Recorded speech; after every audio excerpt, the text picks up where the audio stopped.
Welcome to the Virtual Antics podcast, where we help entrepreneurs streamline their business to six figures and beyond. These short, sweet, and info-packed episodes will inspire, educate, and leave you feeling motivated to take one more step forward in your business. So put down your never-ending to-do list, because in this podcast, we are interviewing the best of the best in the entrepreneurial world as they spill their secrets to success. This podcast is sponsored by Nandora, the all-in-one software for entrepreneurs to grow their business with unlimited landing pages, automations, emails and text campaigns, and so much more. I'm your host, Natalie Guzman. Now let's get into it.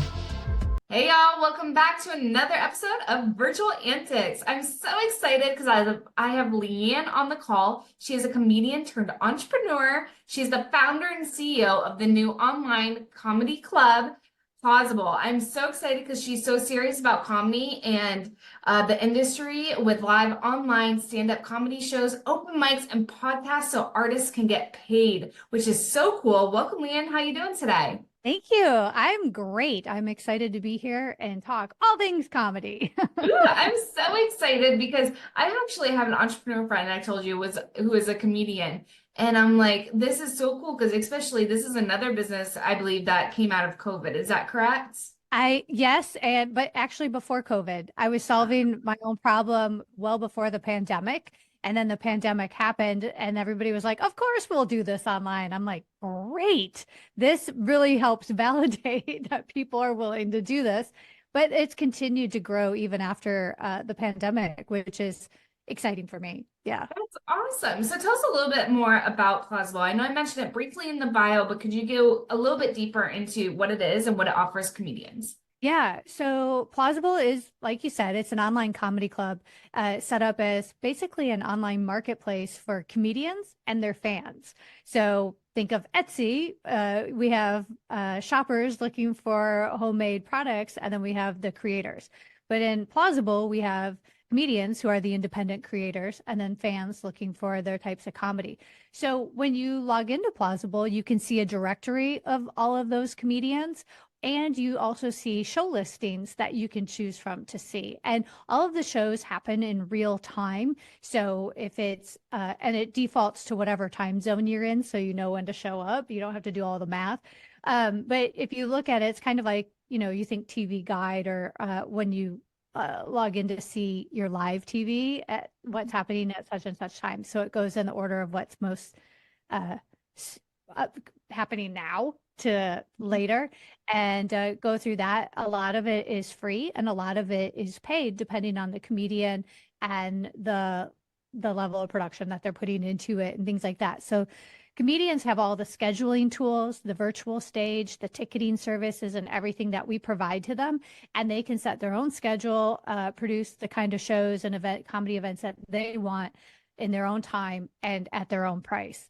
And then comedy fans can come in and select from those. And, also it gives fans an opportunity to see comedians maybe they wouldn't otherwise have known existed. That's awesome. We were just talking before this call started that we were so cold, right? I'm cold for Florida, which isn't, it's like 40s right now. So it is pretty cold for Florida, but you're up in Seattle.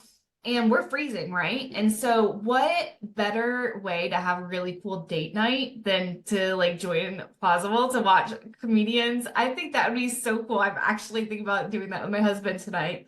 It just popped up. I was like, that would be an awesome date night idea, right? Because you don't have to leave your house where it's freezing.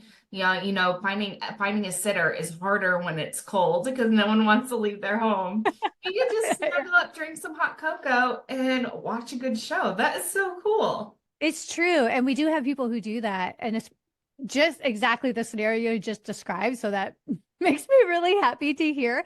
But especially people with kids, once you put the kids to bed, it's expensive to get a sitter. It's a lot of money nowadays to go out and spend, that extra cash on a couple of cocktails and tickets and things like that. So this is an opportunity where we make entertainment more accessible, yet it's live and it's more active rather than passive as we see on other streaming services. Yeah, another really cool thing is so we always live in remote towns because of my husband's shop.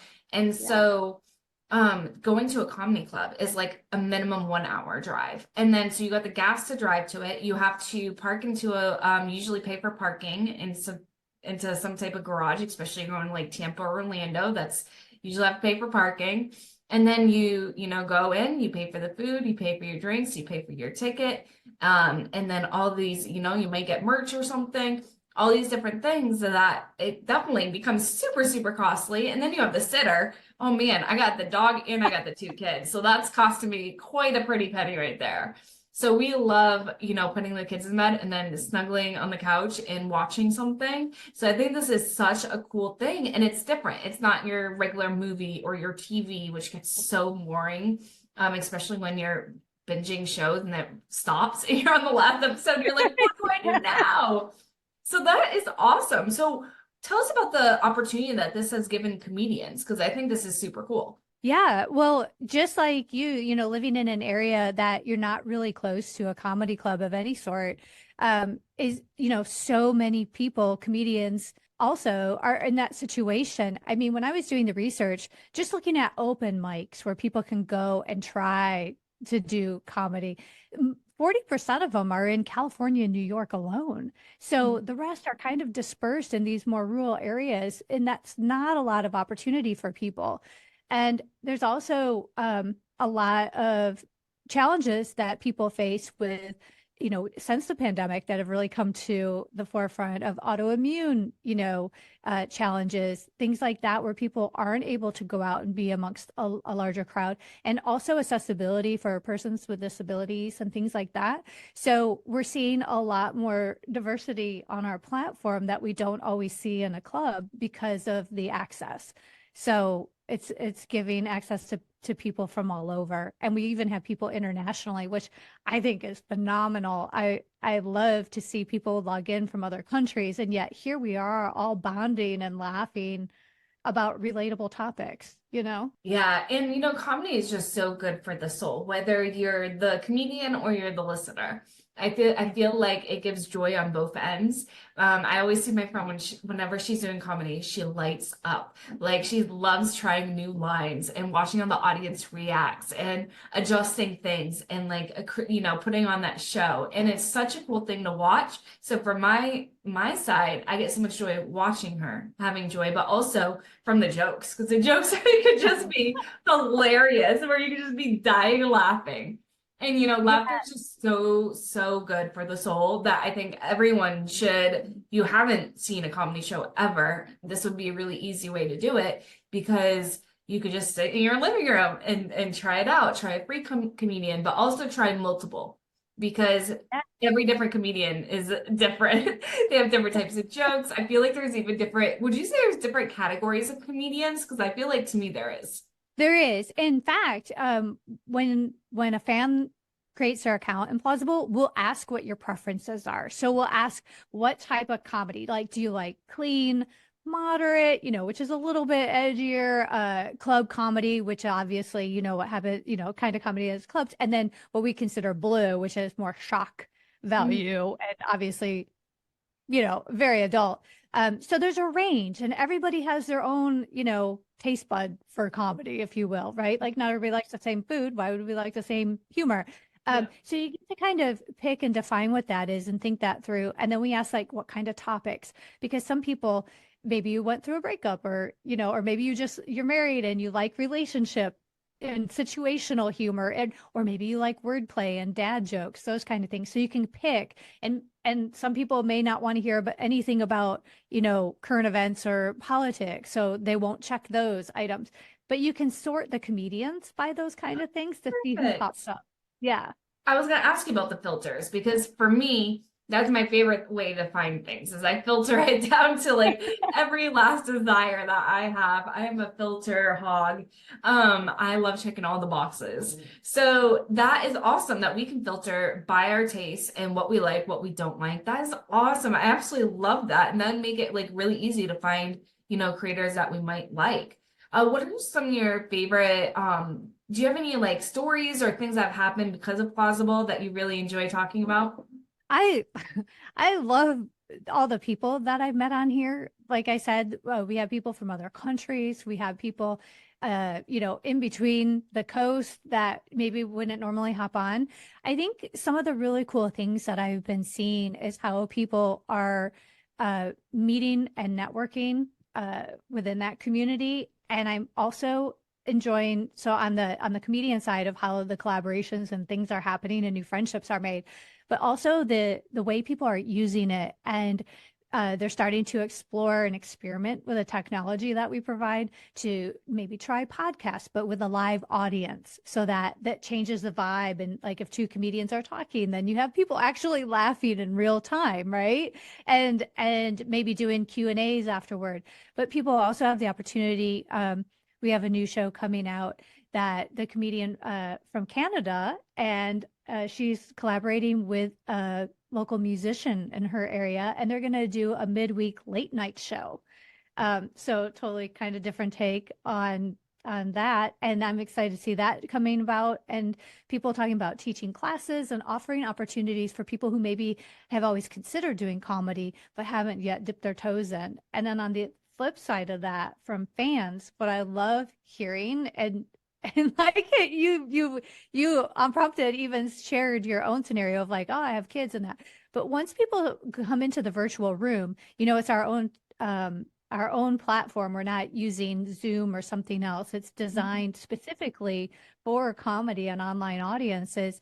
But people are saying, wow, this feels really intimate. It doesn't feel like a work conference or something, but I feel like I now know the comedians on a different level, more intimate than even an in-person setting. So that's also very exciting to see too.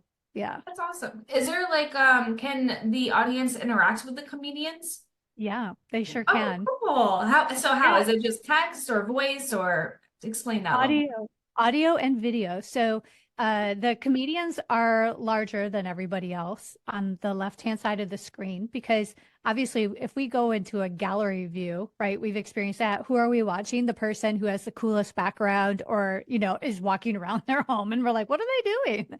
And then completely ignoring the speaker. So in this case, what we did is we made the performer always dominant and anchored in position, but the audience, similar to when we're in person, if we're in a theater, a club, bar, whatever, we can only see actually a handful of people while we're watching the performer, right? Unless we're panning the room.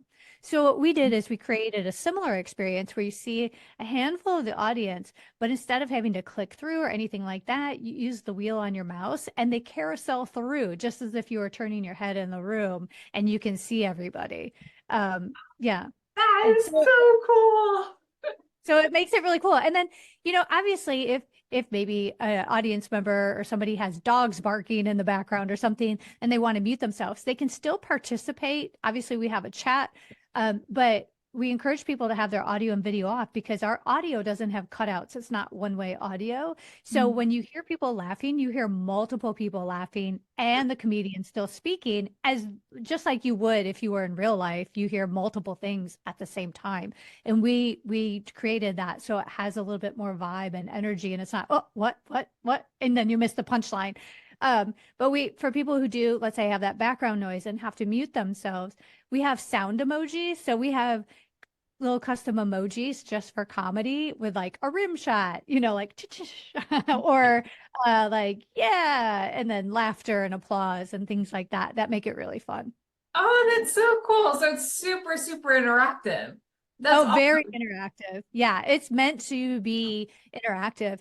And they've done studies years ago, I guess, where they tested audiences, and if we hear other people laughing, we're more likely to laugh. And that's why sitcoms started incorporating all of the laugh tracks and everything, because it gives people permission to laugh out loud. Yeah, that's so cool. I absolutely love that. And I love the interaction portion probably the most, Yeah. because we all, especially if, you are someone that has to stay home a lot, right? And you have to do things like this to, have any type of entertainment or, create community. It's really cool that it can be interactive, because you're not just feeling alone anymore. Now you've got like a whole connection of people, and you have other people that are doing the same thing as you, watching this comedian. That is amazing. Well, where can Yeah. we find more about Plauzzable? Because I need to go tonight and watch that. Yeah. You would go to plauzzable.com, and that's PLAUZZABLE.com. and you create your account. And of course, like I mentioned, when you create your account, it's going to ask you for your comedy preferences, a little bit about yourself so that we get to know you. And then it'll ask you to follow at least one comedian. So it kind of help populates your dashboard. And then you can check out the show listings and the comedian directory, play around with the site. I don't think you're going to break anything. So, explore, check it out, attend some of the open mics and the shows and things like that. And you asked about another experience example. Some of the comedians are actually doing fundraisers for their favorite nonprofit organizations. And so they'll put together an entire show, and then the net proceeds will go to that charity of their choice, which I think is a really cool thing, That is so cool. It's another way to build your community and also raise money for a good cause. I absolutely love that. Well, I'm so happy that you came on today to tell us all about Plauzzable, and I cannot wait for more people to hop on and experience all the joy that comedians bring. So thank you so much, Leanne, and we'll talk to y'all next time on the Virtual Antics Podcast.